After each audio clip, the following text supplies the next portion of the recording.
Thank you for inviting me. Congratulations to all the students and all the people that helped them get in here. Down from the treasurer's office in Raleigh is a cemetery that some of you may be familiar with, called the Oakwood Cemetery. And there at the Oakwood Cemetery lies Jim Valbano. And literally on his headstone it says, every day you're supposed to laugh a little, cry a little, and think a little. And I can't imagine over the last 20 years of your life that you've had to do a lot of that, especially over the last few years. As I give you my remarks, I could get emotional. This is the first time I've been back, not on campus, but actually in this official capacity, and I'm really honored to be here. I'll not be getting political, and I will not be getting mathematical, other than to tell you that once upon a time I was 20 times older than you are, and now I'm only 3 times as old as you are. That makes me feel good. As a keeper of the public purse, sometimes it's hard for people to get treasurer humor, so I'm glad that you're getting it off the bat. I will start with a story. Jim Clark would appreciate that. When I first met Jim Clark, I was a garbage collector and a motorcycle mechanic. And years later, he had written a testimonial about me that basically said this, that I'll never forget the spring semester of 1981, when I called the roll. They used to call it roll. They call it roll anymore? No? Okay.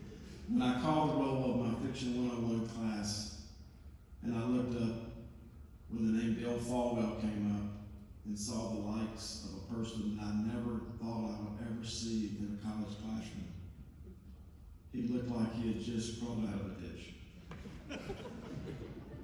I was a garbage collector and a motorcycle mechanic up here at Young Harley Davidson on Elm and Eugene Street, working 70 hours a week and trying to take 16 credit hours.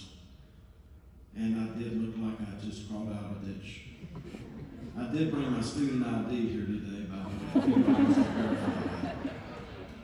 People sometimes say our son looks like me, and I never saw it until just about 3 hours ago.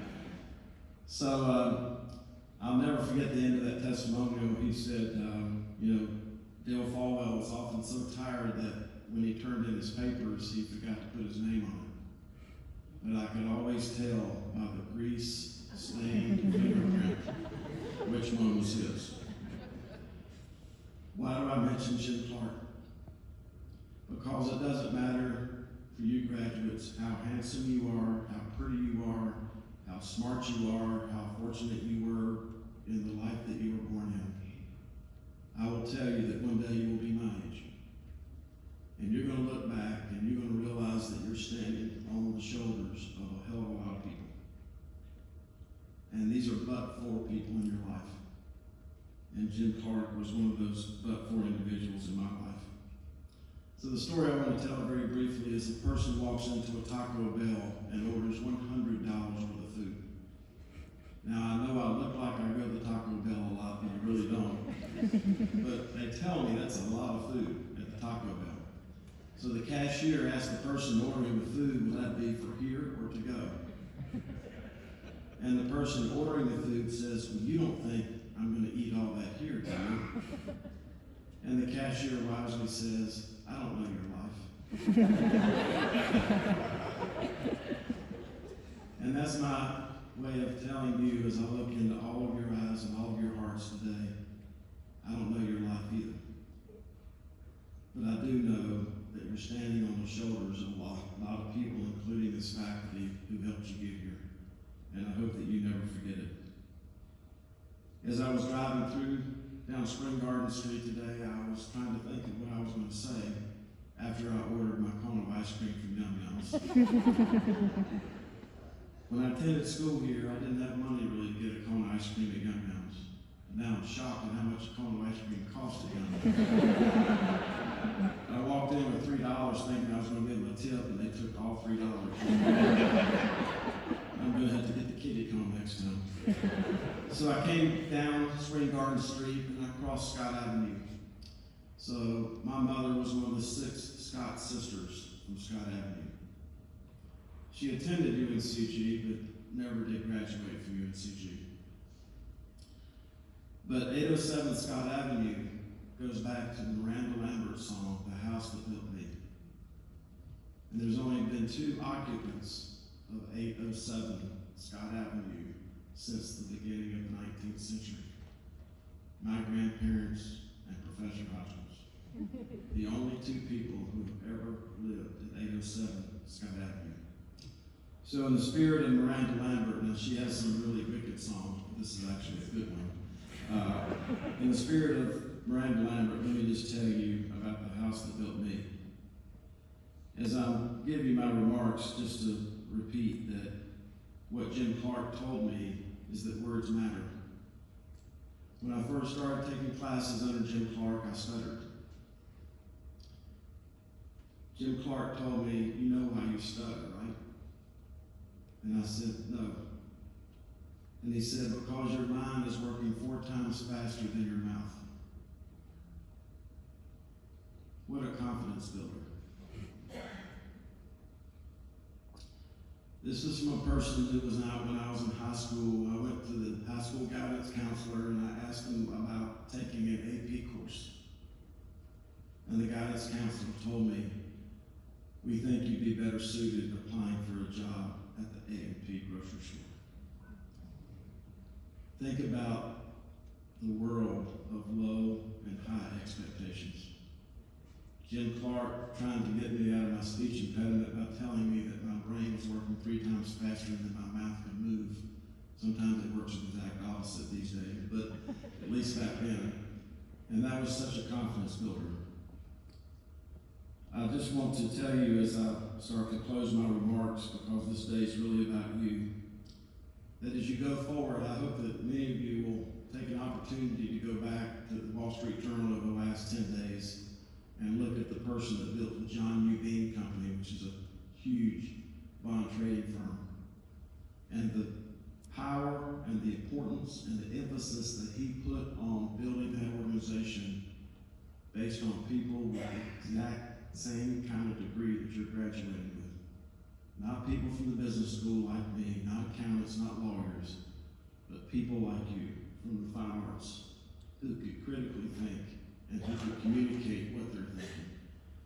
So as you think about, as you go forward, just make sure that don't let your degree hamstring you about where you want to go in life. Because there's a great example of that, just of the John New Bean Company. I also want to say that it's important that as you go forward, that I'm going to ask you, if the dean didn't, by the way, this is the original JC. I just gave you a new nickname, by the way. You've all heard of JC, right? This is the new JC. So, and you know, in North Carolina, you can't give yourself your own nickname. Somebody else has to give it to you. So it's a great nickname. But as the dean was saying, as you go forward, I hope that you'll consider public service. Some of you may have heard the comment from people my age in the audience, "This is not your dad's Oldsmobile." You know, public service has always been a worthy career, but it's also a financially rewarding career.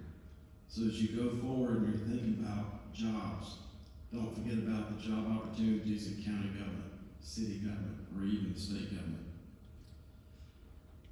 I will tell you that everybody here is obviously very proud of you, but I want you to always go forward, and as you go across the stage, look out in the audience at those but-for people in your life who have put you in this position. One of the but-for people in my life, including Jim Clark, is a guy who was just featured, he and his wife, in your magazine this month, Pam and David Sprinkle. A person who taught me when I was at UNCG that people don't really care what you know until they know that you care. That almost builds on what my neighbor Maya Angelou said. It's not really what you tell people, it's how you make them feel when they left. And this is a picture of a couple of but-for people in my life who was featured in your magazine this month. So as we move forward, I just want to once again congratulate you all for being here and knowing that what I would like is when the world is asking for volunteers for the toughest jobs, always raise your hand. Always be known for your integrity. Integrity is what you do when no one's watching. Your faculty has tried to help you with your ability. The world can help you slightly with your passion, but the world cannot help you with your integrity. Integrity is what you do when no one's watching. And as you go out in the workforce, just remember, especially if you work at the treasurer's office, we have a culture of disclosure, not discovery. I've been racing motorcycles competitively for 45 years, and I've never won a state or national championship where I didn't slide out in a turn and hit a tree at some point during the race. You're going to hit trees. If you are taking the intellectual risk that your employers want you to take, once in a while you're going to hit a tree. If you try to cover that up and not disclose it, there's not going to be a good outcome. But if you always have the integrity to disclose when you make a mistake and explain what you were doing in the process, the world will be very forgiving. So, going back to the house that built me, I'm truly honored to be here with you today. I'm truly honored to be a graduate from UNC Greensboro, double graduate. Sometimes in my circles, people don't believe that, and sometimes just to be a little bit smart and say, well, really only one of the university system that has an undefeated football team. And they don't even know what to think. They can't even think through what I said. But I wear this ring, this class ring, with great honor. And the house that built me is UNC Greensboro. Thank you for having me, and thank you for giving me the opportunity to remind you that people die twice. Once is when their spirit leaves heavenly earth. Some of us have seen that. But the second time is when the last living person remembers who they were. Let's never ever forget who Jim Clark was. Thank you very much, and God bless you.